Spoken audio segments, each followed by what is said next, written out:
नमस्कार साथियों, मैं लाल सिंह ठाकुर, आवाज लोकतंत्र न्यूज चैनल में आप लोगों का स्वागत है। अभी हम खड़े हैं नागपुर शहर के मोर भवन के न्यू बस स्टैंड पर। आप देख रहे हैं ये बस स्टैंड है।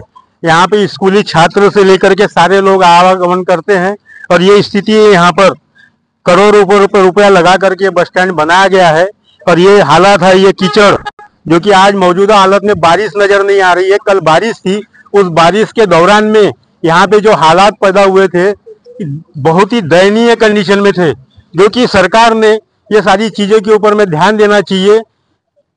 जो कि नागपुर शहर में हमारे उप मुख्यमंत्री, गृह मंत्री से लेकर के केंद्रीय मंत्री से लेकर के परिवहन मंत्री से लेकर के सारे लोग रहते हैं। परिवहन मंत्री का भी इस ओर कोई ध्यान नहीं है। ये लाइन से बसें खड़ी हुई हैं, वो स्कूली छात्र बसों में बैठे हुए हैं और ये सारे कीचड़ों में से स्कूली छात्रों से लेकर के बुजुर्ग से लेकर महिलाओं से लेकर के सारे लोगों को यहाँ से गुजरना पड़ता है। लेकिन इसके ऊपर में न फ्लोरिंग किया गया, न किसी प्रकार की, अगर इसके ऊपर में 2, 4, 6, 10 ट्रक अगर चूरी भी डाल दिए रहते, डस्ट भी डाल दिया रहता, तो ये इस तरीके से कीचड़ उत्पन्न नहीं हुआ होता था। लेकिन किसी का भी ध्यान इस तरफ में नहीं जा रहा है। बड़े शर्म की बात है।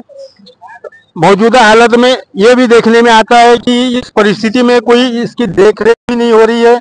मैंने गार्ड से इस विषय में जानना चाहा कि भैया मोर भवन बस स्टॉप कब शुरू हुआ, तो उन्होंने बताया 6-8 महीना करीब हो गया है। लेकिन 6-8 महीने में बारिश अभी 2 ही महीना हुई और 2 महीने के दौरान ये 1 महीने में भी बारिश शुरू हुई है। जो कि इस बारिश के दौरान भी अगर फ्लोरिंग नहीं कर सकते तो चूरी या डस्ट तो भी इसके ऊपर में डाला जा सकता है, लेकिन किसी प्रकार से कोई ध्यान नहीं दे रहा है। बड़े शर्म की बात है। ये देखिए बच्चे लोग किस तरीके से कीचड़ में से जा रहे हैं, संकोच कर रहे हैं। अगर उसको उस बस तक के पहुंचना है तो पहुंचेंगे कैसे? कपड़े खराब हो रहे, जूते खराब हो रहे, ये हालात है। ये देखिए वो बस वो वहां जाके कीचड़ में खड़ी हुई है। वहां अगर किसी को बैठना है तो किस तरीके से बैठेगा, क्या करेगा? वो लोग रोड के उस तरफ वो खड़े हुए हैं कि कीचड़ में से इस ओर आया कैसा जाए। ना तो इस ओर महानगर पालिका ध्यान दे रही, ना एनआईटी ध्यान दे रही, ना सरकार ध्यान दे रही, ना यहाँ के नेता ध्यान दे रहे।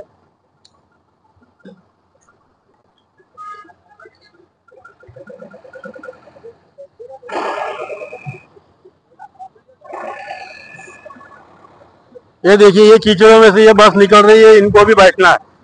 ये हालात है। हम भी उपस्थित है नागपुर के न्यू मोर भवन पे और बात करते हैं यहाँ पे राजेश कड़म्बी जी से, कंट्रोल इंचार्ज है।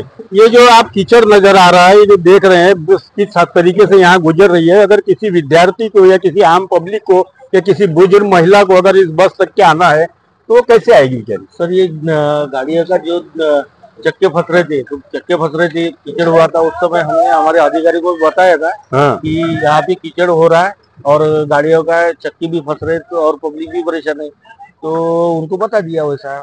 तो उन्होंने आकर के इसका निरीक्षण या सर्वे किया कि क्या हालात? तो आए थे सर, लोग आए थे, एनएमसी की सर लोग आए थे, एनएमसी के। उन्होंने देख लिया, देखा उन्होंने। तो कितना समय हो गया वो लोग आए? अभी 3 दिन पहले भी आए थे और पिछला पानी आया था उस समय भी आए थे। तो उसके बाद से अभी किसी प्रकार का कोई नियोजन उन्होंने किया कि यहाँ डस्ट डालना है या फ्लोरिंग करना है या कुछ तो भी डालना है ताकि ये कीचड़ ना हो पाए? नहीं, कुछ भी लाया नहीं, लेकिन सबसे तो देखिए जिस तरीके से अभी इन्होंने बताया कि ये जो व्यथा है, ये जो तकलीफ हो रही है, इन्हें भी हो रही है, पब्लिक को भी हो रही है, विद्यार्थियों को भी हो रही है। इसकी जानकारी उन्होंने डेपो इंचार्ज से लेकर के एनएमसी के अधिकारियों तक दिया हुआ है और उन्होंने मौके पे आके इसका निरीक्षण भी किया। लेकिन अभी तक किसी प्रकार की प्लानिंग या योजना की जानकारी इनको नहीं मिली हुई है कि इसके ऊपर वो क्या कदम उठाने वाले हैं। मैं अब मेरी लड़की के साथ आई हूँ कि बेसा बस से जाना है, लेकिन उधर मैं उतर गई तो यहाँ चिकल से आ गई मैं तो कैसे भी। लेकिन बस भी मालूम नहीं, पूरी गंदगी है यहाँ पे। गंदगी तो ये मौसम में इतनी गंदगी है तो सब जगह बीमारी का ये चालू है, डेंगू का साथ चालू है, चिकनगुनिया का साथ चालू है। और ऐसे गंदगी में बच्चे लोग आ जाते हैं, बच्चे लोगों का स्कूल भी ये हो जाएगा, ऐसे बीमार पड़ जाएंगे। तो ये गवर्नमेंट का कैसी सुविधा है? ये कुछ भी नहीं है ये सुविधा। गवर्नमेंट बस स्टैंड को लिए कुछ भी करते नहीं क्या? कोई फंड नहीं देते क्या? कुछ मालूम नहीं कैसे करते हैं। तो ये सब बच्चे लोगों की ये हो रही है, दिक्कत हो रही है जाने आने के लिए। अभी देखो जाने के लिए मालूम नहीं कहाँ भी बेसा बस कहाँ पे लग रही, तो मालूम ही नहीं हम लोगों को। बताया कि मैं अपने बच्ची को यहाँ छोड़ने आई हुई और मुझे बेसा जाना है और जिस रोड पे जहाँ वो खड़ी हुई है और अलग यहाँ से 50 मीटर 100 मीटर दूरी पे बसेस खड़ी हुई है, लेकिन ये कंडीशन है कि वो पता नहीं कर सकते कि बेसा जाने वाली बस कौन सी है।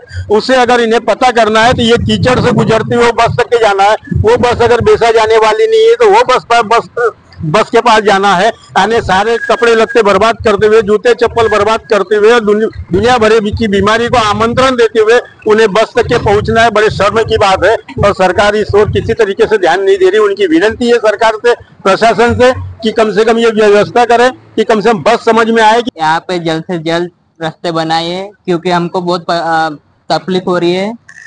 हमारे मतलब कपड़े भी मतलब ये हो रहे हैं खराब, इसलिए जल्द से जल्द रास्ता बनाइए। ये आपसे विदन अभी ये अनुज जी ने भी जिस तरीके से बताया कि यहाँ पे भी इन्हें अनेक तकलीफों का सामना करना पड़ रहा है। जूते से लेकर कपड़े भी इनके खराब हो रहे हैं, देखिए नजर आ रहे हैं। और सरकार ने भी इस ओर गंभीरता से विचार करना चाहिए। नहीं फ्लोरिंग कर पा रहे थे, इसके ऊपर में चूड़ी या डस्ट तो भी डालना चाहिए और इस कीचड़ से जनता को और पब्लिक को निजात दिलाना चाहिए, क्योंकि बस सेवा वो फ्री में नहीं दे रहे हैं, सारे लोगों से टिकट ले रहे हैं। तो इसकी नैतिक जवाबदारी डेपो विभाग की भी बनती है और सरकार की भी बनती है, जिसके कार्य क्षेत्र के अंतर्गत आता है, चाहे मोरबोन बस स्टैंड या NIT के अंतर्गत आता हो, NMC के अंतर्गत आता हो, उनकी भी नैतिक जवाबदारी बनती है कि इस ओर आकर के उन्हें अपना ध्यान केंद्रित करना चाहिए और इस समस्या से जनता को और पब्लिक को और स्कूली विद्यार्थियों को सबको निजात दिलाना चाहिए।